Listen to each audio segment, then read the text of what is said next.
Iglesia de Dios Internacional firmó un memorando de entendimiento y servicio a la comunidad en nuestro país. Los miembros de la Iglesia de Dios Internacional, MIDI, es una organización religiosa cristiana cuya sede principal se encuentra en Filipinas. Su principal misión es servir a los más necesitados sin distinción de raza, religión o nacionalidad.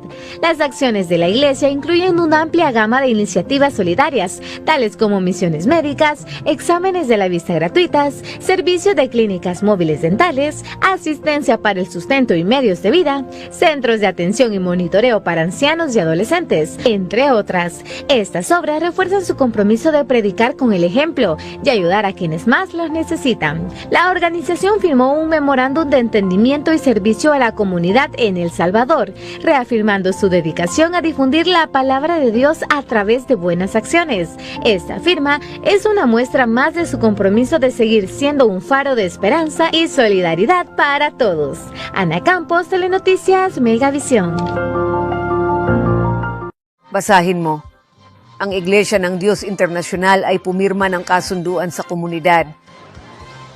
Ang mga miyembro ng Iglesia ng Diyos Internasyonal, MEDE, ay isang Kristiyanong organisasyon. Ang punong tanggapan nito ay nasa Pilipinas. Ang pangunahing misyon ay tumulong sa nangangailangan. Walang pinipiling lahi, relihiyon o nasyonalidad. Ang mga proyekto ng Iglesia ay may kasamang iba't ibang serbisyong pangkomunidad. Kabilang dito ang mga misyon medikal, libreng pagsusuri sa mata at mga mobile dental clinic.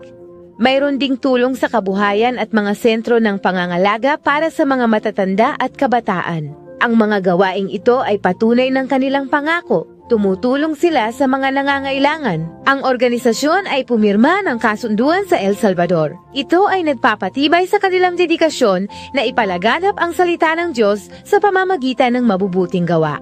Ang kasunduang ito ay isa pang patunay ng kanilang dedikasyon na patuloy na maging ilaw ng pag-asa at pagkakaisa para sa lahat. Ana Campos, Telenoticias Megavisión.